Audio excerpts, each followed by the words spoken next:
morning. It is Dr. Armstrong at Forever Family Animal Hospital. Thank you for tuning in today. We are in the midst of getting ready for hurricane season and getting ready for our first storm in Florida that may be coming this weekend. So I wanted to talk to you today about being prepared for storms like this and natural disasters for your pet, especially the aging pet who may need a little bit more care during these times. So today we're going to talk about some of the supplies that I feel are necessary for your pets.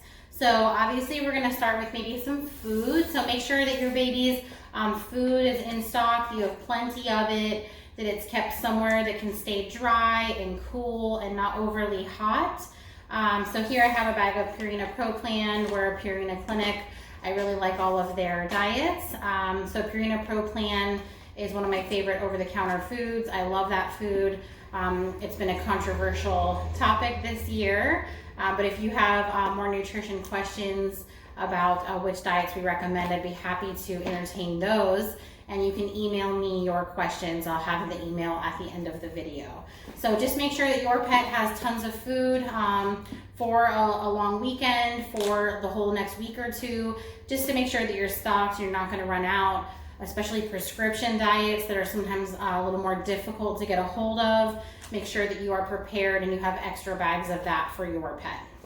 So make sure you have plenty of food. Water, super important. So I have a jug of water here, not only for your family, but for your pets, to make sure you have clean drinking water. So I grew up in the Florida Keys, where sometimes our water delivery system would be damaged in the storm, and having fresh water for several weeks would be very important to us, because we would be on boil bans and all sorts of things. So really important to make sure that the whole family has lots of fresh water to drink with, brush your teeth with, wash your hands, all those sorts of things. And then just don't forget your pet. Your pet needs to drink lots of water to stay hydrated as well. So clean bowls. So make sure that everybody has clean bowls to go, that you have, the dishwasher's done, hand washing all the dishes is done, to make sure that you're prepared for, a long weekend, things like that. So having clean dishes is important. We're going to talk about having your medications filled. So here I have a thyroid medication for a pet. So it's really important to make sure you have all medications that your pet may be due for. Thyroid medication, heart medications, any of these chronic long-term medications that these pets are on, joint supplements, things like that. We want to make sure that you don't run out. If your veterinarian is closed for several days due to loss of power or damage to their building, you want to make sure that you're covered and your pet has everything they need, because a lot of these drugs are prescription and they can be sometimes difficult to get a hold of in a natural disaster. So having your pet's medications filled is very important. Make sure that you have several weeks worth at home.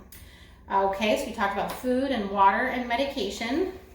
Having lots of nice bedding for them. So having clean dog beds, cat beds, blankets, towels for them is going to be super important. So make sure that you have your laundry done and ready to go, and some extra towels maybe for them for the upcoming weeks. Okay, I have some other options on here too. So I have things to keep them busy. So I really like these CET chews. They have antibiotics on the actual chews.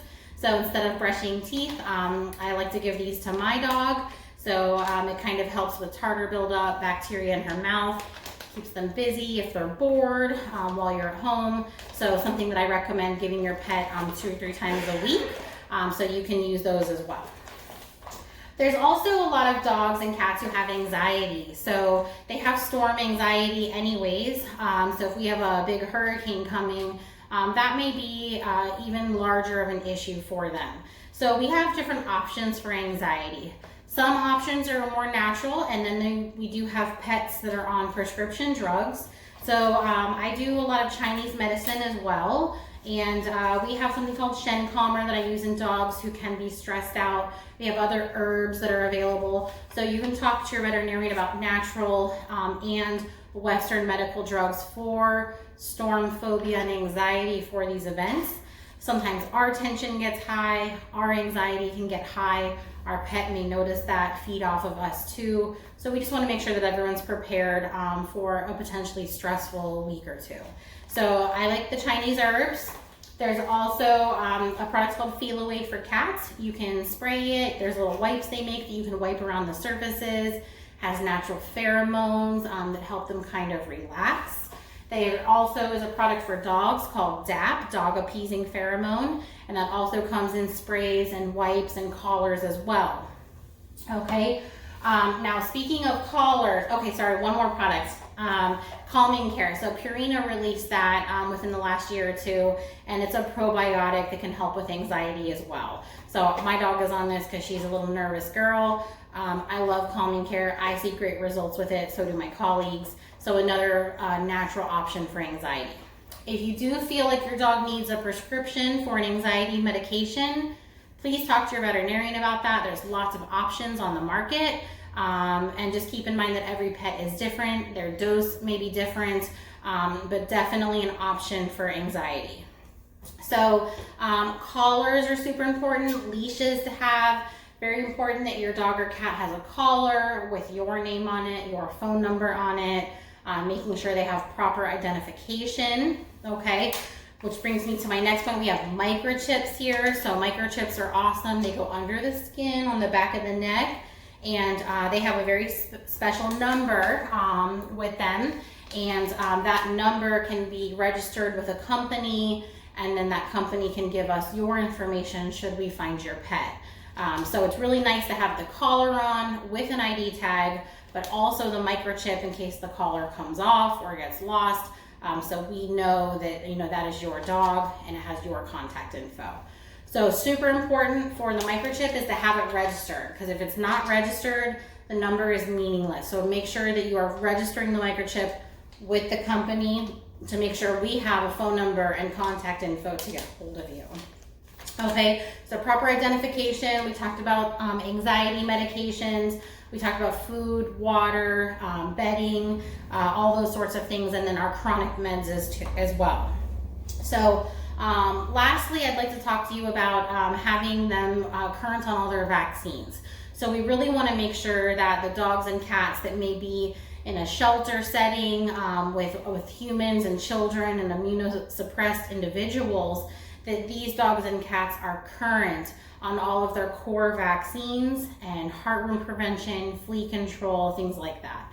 So we may be in close quarters, you may have to evacuate to a shelter. It's important to make sure that your pets are current on their preventative care and that you have records of that, so printed records of what your pet has been vaccinated for and protected against. So I can't express that enough. So important for your pet to be current on the vaccines, especially in cases like this. So if you do need to evacuate, you can evacuate with your pet safely to somewhere that accepts pets, and you have those vaccines in hand, okay? Also, if you need to go to a shelter, it's important to make sure your dog has a leash to make sure you're able to control your pet, or that your cat or a small dog could be in a carrier if need be. There's also those collapsible crates that you may want to bring with you so your dog can sleep comfortably in a crate. You can drape a blanket or sheet over it so it's kind of, calming for them, so they have less stress as well. Of course, always keep in mind, the batteries and the flashlights and the canned goods and all the other things that you would normally prepare for a storm. But these are some of the essentials that I think are important for your pet.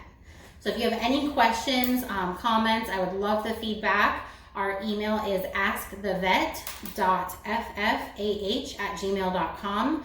Again, askthevet.ffah@gmail.com. I would love to hear from you. Thanks for tuning in today. Really appreciate it. Again, Dr. Armstrong from Forever Family Animal Hospital.